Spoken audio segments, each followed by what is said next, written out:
I was browsing Twitter the other day when I came across a post that says that Aston Martin is very likely to keep Lance Stroll as Honda moves into the back of the car in 26, stating that his technical feedback is really valuable. Now, I don't know what he does behind the scenes, what his simulator work looks like, and what he actually provides to the team in terms of setups and whatnot, but I do know that technical feedback needs to come from a place in reality, and the reality is that Stroll has been racing in Formula 1 for 8 years now, and he's only gone backwards. Despite having a couple of good results over his long career, yes, 8 years is a massive amount of time in Formula 1, especially for someone that's underperforming every year. His good showings are drowned by an ocean of poor performances. The fact of the matter is that if his dad does not own or heavily invest in the teams that Lance races for, he would have been sacked a long time ago.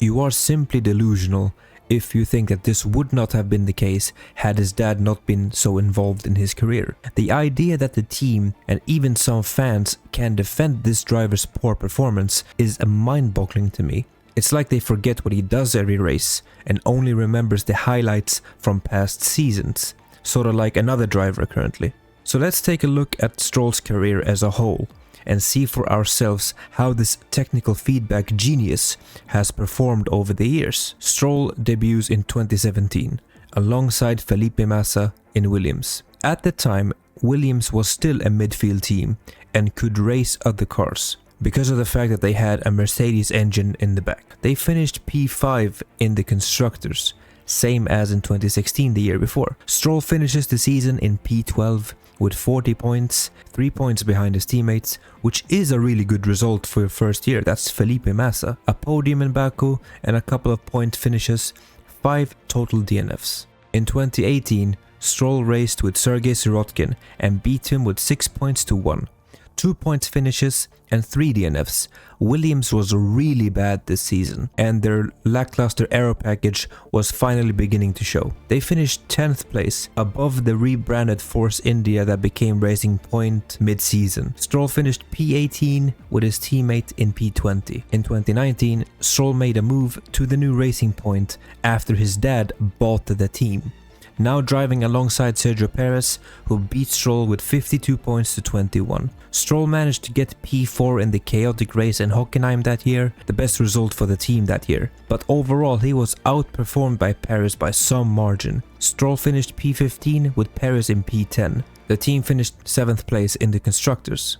In 2020, Racing Point rocked up to the first race with the infamous pink Mercedes, a car that looked like an exact copy of the title-winning Mercedes of 2019.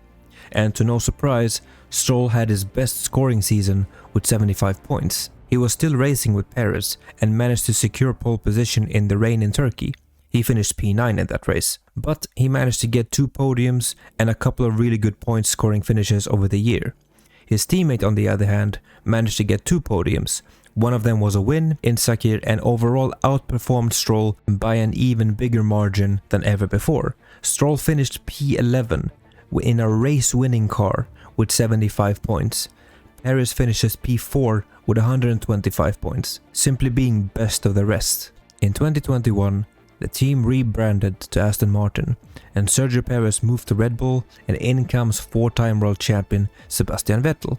Head-to-head wise, this was probably Stroll's best season simply because of the caliber of his teammate. Stroll still lost out with 34 points to Vettel's 43, but Seb managed to get a podium in Baku with a really strong performance and a podium in Hungary, but was later disqualified for a fuel issue in that race. Stroll had a very poor qualifying, but would often put on the hard tires from the back and get low scoring positions racing from the back with a tire offset. Something he got quite good at, I must say. 3 DNFs over the entire season. Aston finishes 7th in the constructors. In 2022, Stroll and Vettel stayed in Aston Martin, and once again, Stroll lost out to his teammate, this time by a bigger margin than before. Stroll finishes P15 with 18 points, Vettel finishes P12 with 37 points. Despite the car's poor performance, Stroll had a couple of point finishes and a few P11s. They finished 7th place in the constructors, and Vettel retired after the season. Stroll had 3 total DNFs that year.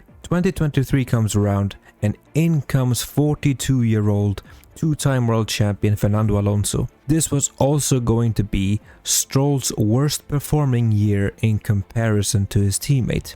He was absolutely destroyed. Right off the bat, Aston Martin had the second best car at the start of the season, and the only driver that was close to challenging Max Verstappen was Alonso. 6 podiums in the first 8 races for Alonso. Stroll only managed 1 P4 placement and barely managed to score points in a car that was fighting for podiums with McLaren, Mercedes and Ferrari. In the end, Stroll managed to secure 74 points in 2023, 1 less point than 2020, with a much better car. But Fernando managed to score 206 points with 8 total podiums that year. Aston finishes 5th in the constructors after the other teams outdeveloped them in the second half of the championship. If Stroll had performed even close to Fernando at the start, they could have very easily secured 2nd or 3rd place. 4 DNFs for Stroll over the year. 2024 is only 4 races deep, but he has managed to score twice and crash once,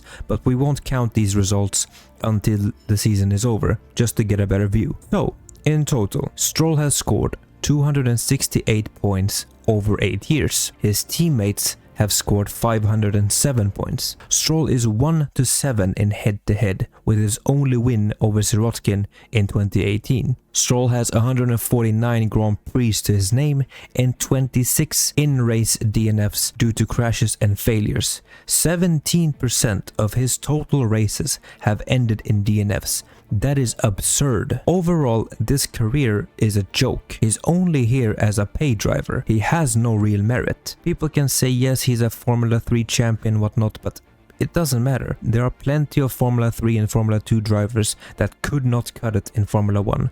He's only here because his dad owns the team. I know it sounds harsh to say that, but when he is presented by the team and the media as someone really valuable to Formula 1, then you have to shoot those ideas down with facts because it's clearly not true. The statistics speak for themselves. Stroll has always had a capable car, except for 2018. His teammates have always managed to score good results. There are no excuses. When one car is competing for podiums and you and the other cars exit in Q1 and race with Formula B all year long, then your technical feedback is not worth shit. So let's cut the bullshit and just say it as it is. Don't make a mockery out of the sport for one guy. Let me know what you think of Stroll as a driver. Am I being too harsh in my assessment, or does he actually belong here in Formula 1? Thank you all for watching, and goodbye.